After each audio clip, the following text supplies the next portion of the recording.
Divine को surrender कैसे करें।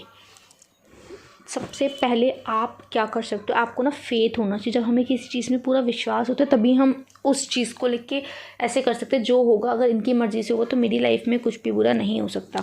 तो सबसे पहले ना डिवाइन में अपना फेथ बिल्डअप करें। स्पिरिचुअल रिलेटेड सीरियल देखें, बहुत सारे सीरियल हैं, विघ्नहर्ता गणेश, देवों के देव महादेव, राधा कृष्ण, बहुत सारे आपको सीरियल्स मिल जाएंगे। सेकेंड टिप है, आप डेली अपनी लाइफ में जितनी भी अच्छी चीज़ें हैं उनके लिए थैंक्स बोलने की हैबिट डालें। जो भी चीज़ होती है ना उसमें पॉजिटिव ढूंढें और डिवाइन को थैंक्स करें।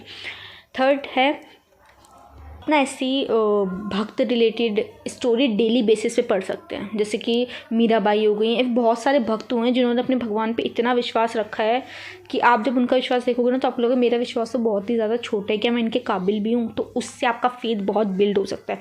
और जब आपका एक बार डिवाइन में इतना फेथ हो जाए ना कि मैं गलत हो सकता हूँ, मेरा अस्तित्व गलत हो सकता है, लेकिन मेरे प्रभु कभी गलत नहीं हो सकते, मेरे परमात्मा कभी गलत नहीं हो सकते, वो स्टेज होती है कि अब आपने पूरा लेट गो कर दिया अपनी लाइफ को और डिवाइन पे सरेंडर कर दिया। आपकी फेथ आपके डिवाइन पर है। फिर आपको ना उनसे कुछ पाने का भी मन नहीं करता कि भगवान ये दे दें वो दे दें। आपको लगता है कि जो भी घटित हो रहा है ना सब कुछ डिवाइन की वजह से हो रहा है, सब बढ़िया हो रहा है, मुझे नहीं पता मुझे क्या चीज़ चाहिए। हो सकता है कभी आपने अपनी जब आप टीनेज में आपने कोई चीज़ मांगी हो लेकिन आपको वो चीज़ ना मिली हो, और कभी आप अब आप सोचते हो उस चीज़ के बारे में तो ऐसा लगता है अच्छा वो नहीं मिली। हम कभी कभी ना ऐसे पर्सन को भी मांग लेते हैं कि बाद में जाके हमें रियलाइज़ होता है अच्छा हम ऐसे इंसान के पीछे थे, क्योंकि आपको पता नहीं होता, डिवाइन को पता होता है। ऐसी जब आप इस स्टेज पे ना उनके लिए आप आज भी बच्चे ही हो, तो उनको आपसे ज़्यादा पता है कि आपके लिए क्या सही है, कि अगर आपने इस चीज़ में चले गए ना तो आपके कर्म कटेंगे नहीं बल्कि और बढ़ जाएंगे। तो वो आपको उसी हिसाब से देंगे कि जिससे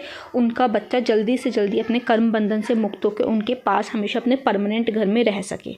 जैसे एक मूवी होती है ना, अब उसकी एंडिंग होनी वो चलती रहे तो कितनी बोरिंग हो जाएगी। तो बार बार इस जन्म मरण के चक्र से मुक्त होकर उनका जो बच्चा है उनके पास हमेशा के लिए आ सके, उसके लिए अब आप कैसे करोगे, डिवाइन में अपना फेथ रखो, ट्रस्ट रखो और उन्हें सरेंडर कर दो। आप एक जीवात्मा, जो भी आपके जीवन में घटित होता है ना वो डिवाइन की मर्जी से होता है। अपने प्रभु को बोल दो आपको सौंप दिया, अब आपको जैसी ज़िंदगी देनी हो वैसी दो। इतना जब विश्वास होगा ना, अब माता पिता अपने बच्चे का कोई बुरा नहीं कर सकते हैं। अगर आपका कोई बेबी है वो किचन में खेल रहा है, अब आपको पता है वहाँ गैस जल रही है, तो आप उसको साइड करोगे, चाहे अगर वो नहीं मानेगा तो चाहे डबल से थप्पड़ लगा के साइड करना पड़े या धक्का दे के साइड करो। तो जब देखते हैं ना डिवाइन ये 3D में इतना मोह माया में फंस चुके, इसे समझ ही नहीं आ रहा है मैं इसे क्या समझाना चाह रहा हूँ, तब कभी कभी हमारे को ऐसी चीज़ दे के साइड किया जाता है उस चीज़ से जिससे कि हम अपने सीधे ट्रैक पे जाके हमारा फ़ायदा हो सके। पर माता पिता अपने बच्चे का कभी बुरा नहीं चाहते। यहाँ पे 3D वर्ल्ड में हमें अपने जीवन में बहुत सारे माता पिता मिलते रहे हैं, वो कितने सारे हो सकते हैं, वो हमारे माता पिता के रूप में आए, कभी भाई बहन के रूप में आए, लेकिन जो परम माता पिता है, हमारे सबसे पहले माता पिता, वो हमारे जन्मों जन्म से हमारे साथ और हमेशा हमारे साथ रहेंगे।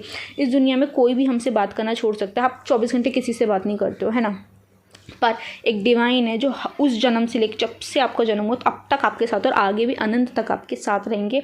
तो उस परमात्मा में आप फेथ अपना क्यों नहीं कर सकते हो। अपना डिवाइन में फेथ बनाएं, उन्हें सरेंडर करें, उनसे अथाह प्यार करें, अंत से अनंत वाला प्यार करें। तब आपको ऐसा फील होगा अब मुझे कुछ नहीं चाहिए, अब मैं खुद में संपूर्ण परिपूर्ण हूँ, क्योंकि ईश्वर हमारे हृदय में ही विराजते हैं। Thank you so much.